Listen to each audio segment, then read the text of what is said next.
پکار دی د تعلیم او تربیه لوی مسؤلیت ورونو. ولومړي قدم کې خو زه د معرفي شهر د محترم ریاست له قدرمنې رهبرۍ نه ډېره مننه کومه چې د خپلو شاګردانو د ولس د بچیانو د هغوی د وړتیاو د مهارتونو د رابیدارولو لپاره دوی د سیر علمي دغه برنامه ترتیب کړله. ځکه دا ډول برنامې لکه مخکې محترم معین صاحب یادونه وکړه د شاګردانو په وړتیاو او مهارتونو پر رابیدارولو کې د هغو پر راویښولو کې ډېر اثر لري. په انسان کې الناس معادن كمعادن الذهب والفضه. انسانان داسې معدنونه دي، داسې کانونه دي لکه د سرو د سپینو زرو کانونه. په هر چا کې مهارت پروت ده، په هر چا کې یو کمال پروت ده، په هر چا ته یو استعداد الله تعالی ورکړی ده. خبره په دې کې ده چې دغه استعدادونه باید په ایرو کې پټ پاتې نسی، دغه استعدادونه باید د وخت په تیریدو سره له منځه لاړ نسی، په دې باندې کار وسی. زه باوري یم موږ هیلې دغو ځوانانو ته دي، دلته چې کوم ځوانان ولاړ دي د سبا مفسرین به هم همدا وي، د سبا محدثین به هم همدا وي. د قتیبه ابن سعید رحمه الله چې د موږ او تاسو د وطن یو لوی محدث تیر شوی ده او د ټولو محدثینو استاد ده، د هغو ځای به هم همدا خلک نیسي. د ملا علی قاري رحمه الله ځای به هم همدا خلک نیسي. یو وخت کې چې افغانستان د فقاهت مدرسه وه، موږ او تاسو بلخ په فقه کې یو لوی مکتب فکر ده. فقها چې اندونه ذکر کوي، رای ذکر کوي، مسلکونه ذکر کوي. د بلخ د علماو، د بلخ د فقهاو، د افغانستان د فقهاو، د افغانستان د محدثینو، د افغانستان د مفسرینو هغه اندونه یو ځانګړی مقام پکې لري. نو د منګه امیدونه همدې ځوانانو ته دي. دوی د سبا ساینس پوهان هم دي، دوی د سبا جیولوجستان هم دي. افغانستان له معدنونو نه مالامال ده، افغانستان له معدنونو نه مالامال ده.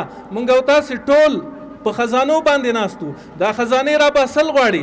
جیولوجستانو ته ضرورت ده، فزیک پوهانو ته ضرورت ده، مونږ دفاع ته ضرورت لرو، داسې ځوانان ته ضرورت لرو چې د منګ لپاره د دفاع سیستم جوړ کړي. څوک په دې کور باندې بیا را نسی. ډېر یرغلګر هغه راغلل دلته، خو منګ او تاسو د ډېرو قربانیو په نوروسته هغوی وتلو ته اړ کړل.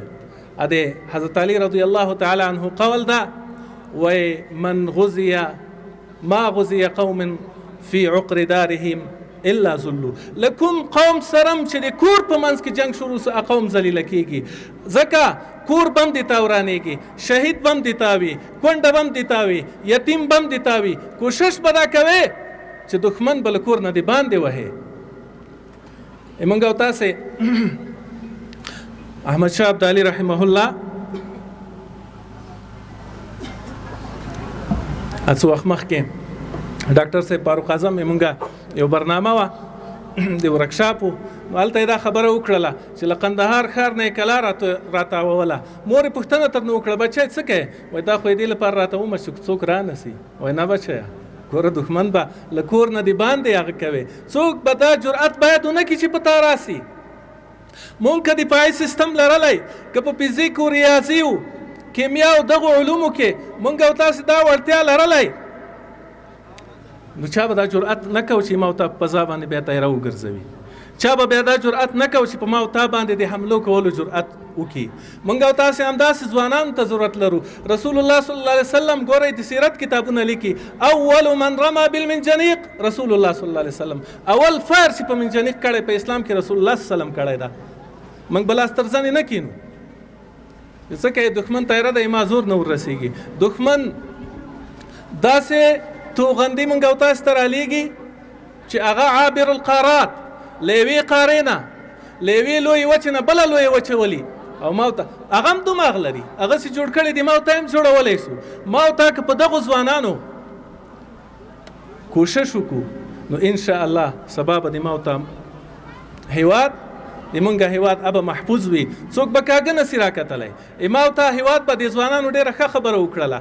دوی خو دا وویلې چې د مونږه اړیکې له گاونډیو سره ښې نه دي، خو زه وایم چې نه داسې به نه وایو، اړیکې هم ښې دي. موږ الحمدلله متمدن خلک یو، له خلکو سره ګزاره کوو چې څوک یې را سره پالي بالمثل تعامل سره کوو. خو نه، موږ دا سوچ لرو چې باید خودکفا سو، په ځان بسیا سو، د غذا تولید په خپله وکړو، د دوا تولید په خپله وکړو، د برق او د برېښنا تولید په خپله وکړو. په هغه وخت کې به بیا موږ او تاسې هم د دې دین او هم د خپل وطن هغه پالنه او ساتنه په ښه توګه به هم کړې وي، عبادت به په سمه توګه باندې کولی سو، په خپل ولس په خپل وطن کې به عزتمن ژوند لرو. نو بیا هم یادونه کومه چې زه ډېره مننه کومه د معرفي شهر او د تعلیمات اسلامي د محترم معینیتو او ریاستونو چې دوی دا برنامه د ځوانانو د تشویق لپاره، ځکه ډېر کرته یو خبره په یو چا کې یو انقلاب جوړ کړي. امام بخاري رحمه الله دا کتاب چې لیکلی د په مفت نه، استاد دا خبره کړه یار داسې څوک به پیدا نه سي چې یو صحیح د احادیثو داسې یو کتاب جوړ کړي چې هغه کې ټول احادیث هغه صحیح وي. امام بخاري وایي سوچ را سره پیدا شو دا کار به زه کوم، ماشوم او دا کار وکړو. دا ماشومان دي کېدای شي دلته یوه د تشویق خبره وي او یو چاته دا خبره په ذهن کې ورسي چې دا هیواد د برېښنا په برخه کې ځان بسیاینه غواړي، خودکفایي غواړي. له غزوان سره دا فکر پیدا سي او بیا په یو وخت کې دغه هیواد د برق په برخه کې د برېښنا په برخه کې په ځان باندې بسیا کی. نو غرض مې دا چې تشویق او هڅونه چې اوس دلته معین صاحبان راغلي دي، د وزارت رهبری راغلي ده، رئیس صاحبان راغلي دي، علما کرام راغلي دي، شيوخ راغلي دي، دا د همدې لپاره چې خپل شاګردان هم د دیني علومو په برخه کې وهڅوي، تشویق کی، په ملای وټپوي چې موږ در سره یو، او هم د عصري علومو په برخه کې هغوی تشویق کی، ځکه موږ د امید سترګې تاسې ته دي. همدا تاسې ځوانان چې یاستئ د سبا د دغه وطن معماران یې، د دغه وطن رهبران یې، دا وطن تاسو ته در پاتې ده. نو هیله ده چې موږ نا امیده نه کوي. کار دی د تعلیم او تربیې لوی مسؤلیت ورونو، غواړي همت ورونو.